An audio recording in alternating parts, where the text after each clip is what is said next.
Hello and welcome everyone. This is Yomi Productions. So last time we were here, we had gotten a new character who is a cat girl of sorts. Cat turned into human. Um, as you can see, we just ate the fluffy donut that we picked up in the windmill in the last episode. And what that is that sorry, excuse me. That is Tone, the protagonist of the game. That is his favorite food. The favorite food items, what it does is increases their defense, which is one of the few stats that the characters have in this game. Because they really only have health, thirst, defense. All right. Everything else is based off their weapon. Nothing else. We had made a synth sphere or we had turned the dagger into a synth sphere, and we've been moving that around um, to hyper boost weapons, making them like really useful very quickly. And there we go. I believe that is our first weapon chest. Um, and there we go. We not only did we get a new character before a new sword, but we also got a new weapon for the new character before we got a new sword for the protagonist, which I think is absolutely insane. Was not expecting it to be that long before that actually happened. So I mean, it's whatever. I guess like the game knows that I'm trying to focus more on the other characters, I guess. Plus, I'm realizing like playing ranged characters kind of just invalidates a lot of the move sets of the enemies, because I feel like there's a lot of like janky interactions when you're using close range, especially with like a dagger uh, that Tone is using. It's it's weird.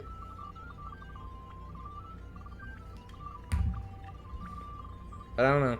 There's only there's 6 characters, I believe, and 3 of them are ranged. So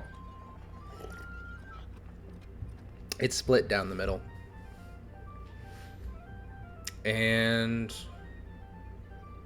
I'm pretty sure they alternate. Right? Yeah.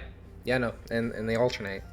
So like you start with Tone, obviously, melee, and then you get Zhao, and she's got ranged. And then after that, you get another character that's melee, and then you get ranged, melee, ranged. Huh? I never noticed that before. See, that is a cool thing I noticed with like older games with their like philosophy behind um, balancing, I guess. Just making sure that like you get a lot of options. But like I remember playing Lord of the Rings: The Third Age,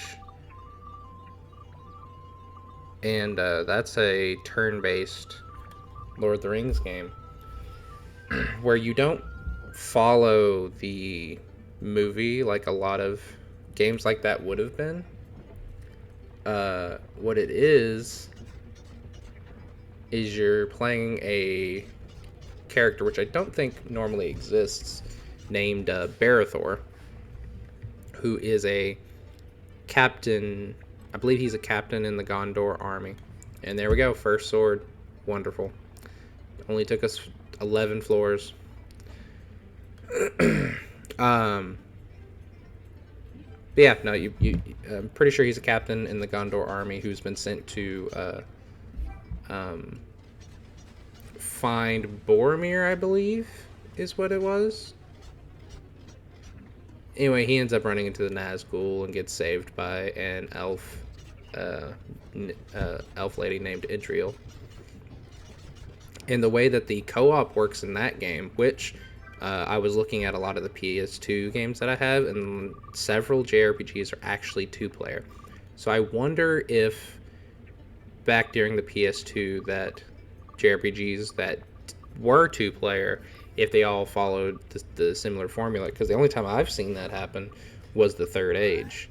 And in the Third Age, it was player 1 gets Barithor, player 2 gets Idriel, and then it alternates.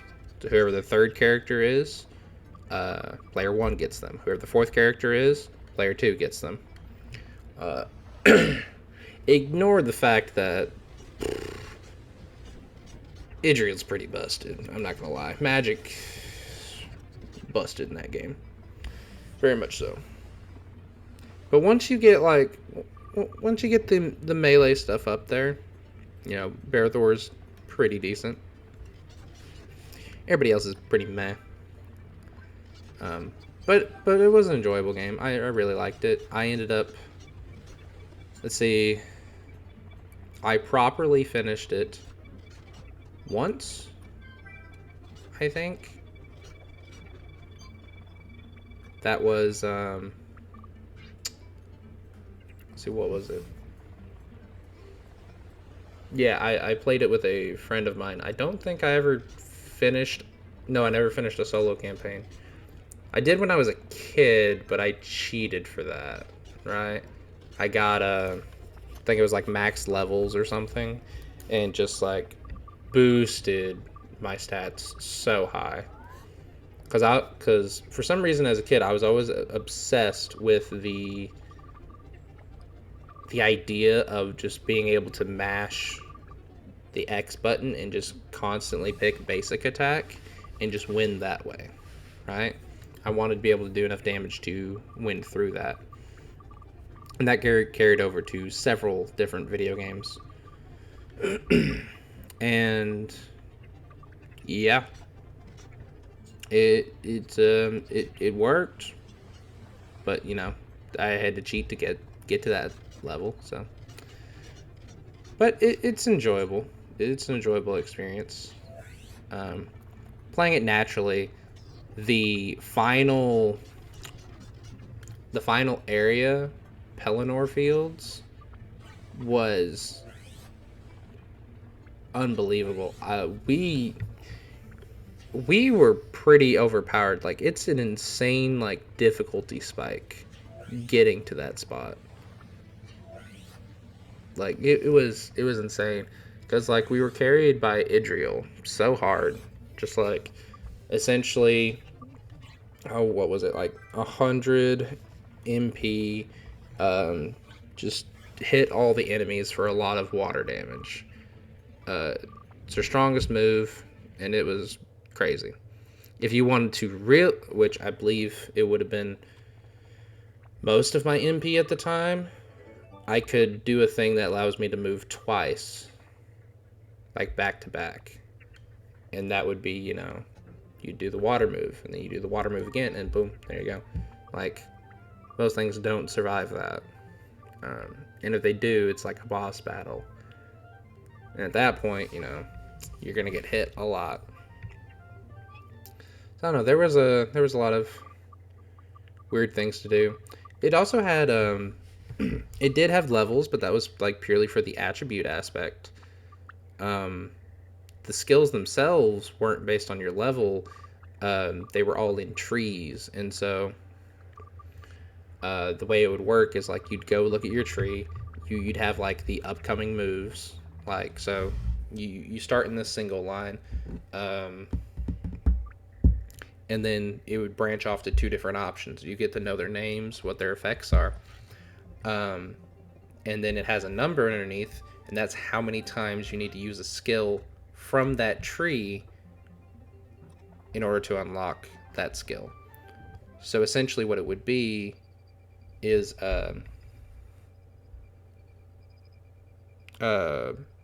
you'd go to the menu, you'd pick one of those two. Like, you go, you click on it, and it'll set it, queue it up to learn. And then you start using skills, and once you reach that, you've learned it. And it'll let you know quite, vividly that you'd learned it. And yeah, you just progress that way. You could bulldoze your way to the final slot, the like final abilities at it, because you don't need both of them to continue. You only need one of them. So if you either aren't attached to anything on the way and you really want that like final one, or if you want, or you just want to, just be there as quickly as possible, you could always pick the shortest ones, the shortest skills to use, and just bulldoze your way there. Something that was very annoying to like do is like you would get certain items that would open up a specific type of crafting, right? So like the first example is you get what's called item crafting. It does exactly what it says. It's a similar skill tree setup, but with items. And it's not every item in the game. And like for the amount of times you have to use it, you really, it's definitely not worth it. It's so much time to invest, which by the way, like the skills can only be done in a combat. Like, King's Foil, right? It's a basic healing item. You can make King's Foil. You can't make it outside of combat. If you're going to use item crafting, it has to be in combat.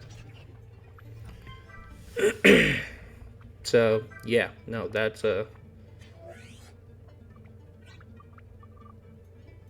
And then there's, like, a couple of other things. There was, like, Lightcraft, Shadowcraft, and they give you access to certain spells. That people normally wouldn't get. Because everyone has their own set skills. It's not like... because, like, there's Swordcraft, right? Both Barathor and Idril have Swordcraft. They have very different skills within that. They can't... It's not like a unified tree. They all have their unique sections. But on top of that, like, while you have skills that are, like, similar, like, they do the same thing, like, you have the... there's, like, the first one. Idril has Fluid Strike. It's a heavy-hitting, single-hit melee attack. What was Barathor's called? Like, Guardian Strike or something? It's same concept. And then you get, like, the hits twice thing. They have different names. I don't know. I don't know if I'd play it again without playing it with someone. I don't think I'd... Unless I just got, like, a random itch to play it, which I don't imagine I would. I don't think I would do it. Especially with, like, how much stuff I've got going on. Just the long list of things that I want to get done for entertainment wise. Like, there's several different video games, there's animes to watch, books to read. It's a nightmare, and I keep adding things to the list, so I'm never making real progress, or at the very least never feels like it.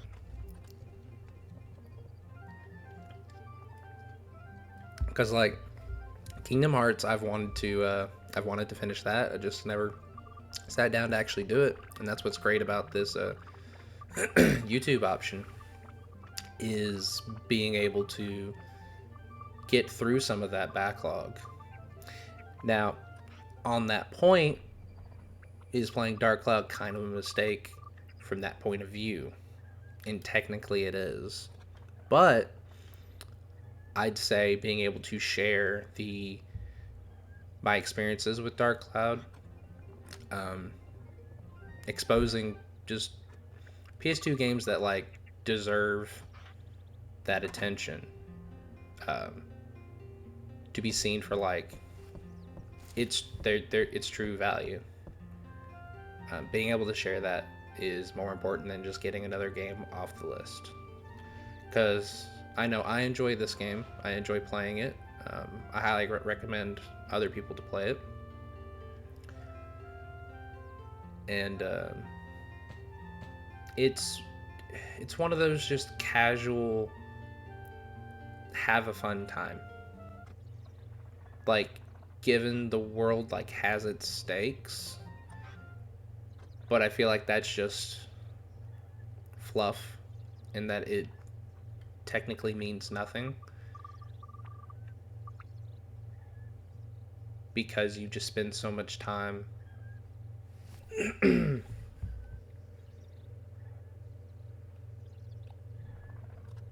so much time doing everything else.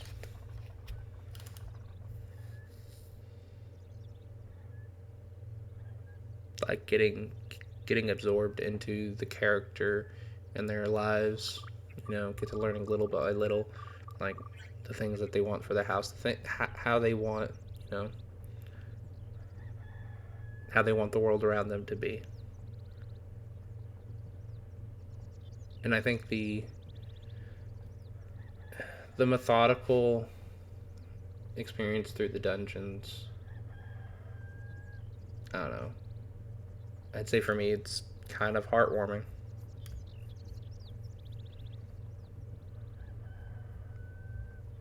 But anyway, so we've back to the game. We have outgrown the our need of the mayor's supplies. I've opened the shop up now because, as you can see, I have a bunch of repair powders without ever buying any. And so I no longer have need of the mayor. Now it's just a matter of staying in abundance.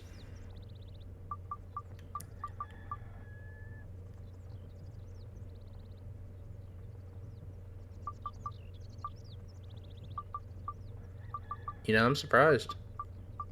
I'm surprised I didn't speed this section up.